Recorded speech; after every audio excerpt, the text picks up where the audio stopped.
Liverpool 2 kali beruntun tumbang di kandang sendiri. Alexander-Arnold menganggap itu tak lepas dari pengumuman resign Jurgen Klopp. Alexander-Arnold menyatakan, pengumuman resign dari Liverpool yang disampaikan manajer Jurgen Klopp di saat musim masih berjalan sedikit banyak mempengaruhi performa tim belakangan ini.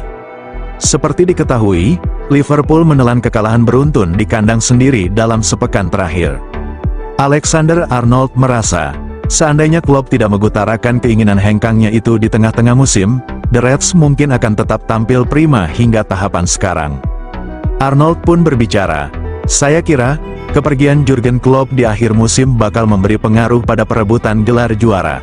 Ketakutannya, pengaruh itu terjadi pada Mei dan persaingan masih sangat ketat, lalu itu akan mempengaruhi bagaimana keadaan nantinya dan bagaimana rasanya di hari selanjutnya, tukas sang fullback. Kami hanya perlu untuk berusaha dan tetap tenang. Sang manajer tidak pernah bilang kami sedang berjuang menjuarai liga. Dia tidak membicarakan itu. Tapi lebih ke kami akan mengeluarkan yang terbaik dari diri kami. Kami akan memeras setiap potensi yang ada di sana, ulas Arnold. Yakin banyak tim akan berusaha memenangkannya. Kami akan berjuang memenangkan setiap pertandingan antara hari ini dan akhir musim. Dan kami hanya berharap kami berada di posisi terbaik di penghujung musim, pungkasnya.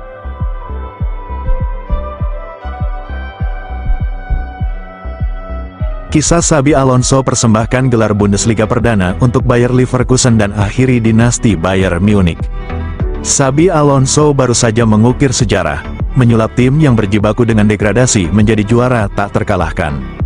Rainer Kallmund, mantan direktur olahraga Bayer Leverkusen, pernah berkata bahwa di dunia sepak bola yang kejam dan tak kenal ampun ini, kalian tidak ada harganya tanpa sebuah gelar. Ironisnya, timnya tidak punya. Mereka bahkan punya julukan di Jerman, Vizekusen, yang secara harfiah berarti kusen si kedua. Namun, di skala global, Bayer lebih dikenal dengan julukan Neverkusen, pesakitan abadi sepak bola Jerman, yang rasa-rasanya dikutuk tak bisa lepas dari masa lalu yang menyakitkan.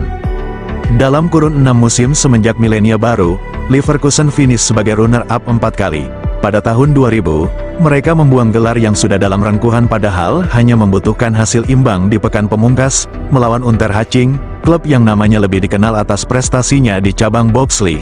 2 tahun kemudian, pada tahun 2001, Bayer kembali lumat di bawah tekanan, kalah 2 kali di 3 laga terakhir sehingga gelar Bundesliga menjadi milik Borussia Dortmund.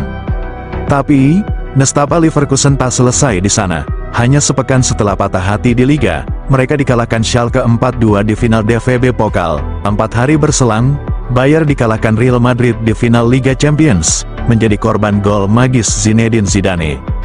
Klaus Toppmöller, manajer Die Werkself saat itu, menyiapkan pesta anggur dan cerutu setelah secara mengejutkan mengalahkan Manchester United di semifinal. Tapi di final di Glasgow, pemain-pemain besar seperti Lucio, Michael Ballack, dan Zé Roberto harus menutup musim dengan tangan kosong. Saya bangga atas apa yang kami capai musim ini. Tapi kami bermain dengan sangat keras dan rasanya sakit sekali harus berakhir. Bayer Leverkusen tidak berhenti melahirkan pemain kelas dunia, tetapi kesuksesan selalu jauh dari rengkuhan. Selalu ada kualitas di Leverkusen, sesal Ballack dalam wawancara bersama 11 Freunde, tetapi selalu saja ada sesuatu yang hilang. Ternyata, sesuatu tersebut adalah Xabi Alonso, yang baru saja mempersembahkan gelar pertama Bundesliga dalam sejarah klub bagi Leverkusen. Pada hari Xabi Alonso mengakhiri karir legendarisnya sebagai pemain, Pep Guardiola, yang melatihnya di Bayern Munich, menyesali kepergian salah satu gelandang terbaik yang pernah ia lihat itu. Tetapi, ia langsung menenteramkan hati publik sepak bola dengan berkata, dia akan segera kembali sebagai manajer, dan kemanapun dia melatih, saya berani taruhan pasti dia bagus. Alonso tak cuma memenuhi ekspektasi Guardiola, ia melebihinya. Bagaimana tidak? Ketika ditanya soal kinerja bekas anak asuhnya di Leverkusen, manajer Manchester City itu hanya tersenyum. Sementara itu, Jurgen Klopp melabeli Alonso sebagai sosok paling baru. Tak heran, Liverpool mencoba merekrutnya sebagai suksesor Klopp.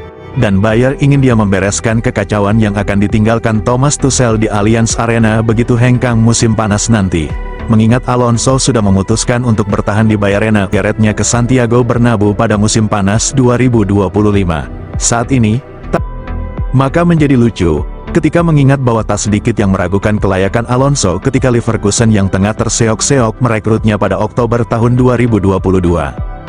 Dan benar saja, potensi Liverpool klasemen dari peringkat 2 terbawah ke peringkat 6 di musim 2022-2023. Dengan begitu banyak pemain potensial, dia memiliki calon skuad hebat, tetapi dia membutuhkan bintang-bintangnya. Tak heran musim panas kemarin dia menyambut Granit Xhaka dari Arsenal dengan gratisan dari Hoffenheim, serta Alex Grimaldo, yang nirtrofi selama 7 musim di Bur, dan untuk mengisi lubang itulah Victor Boniface didatangkan dari Union Saint-Gilloise.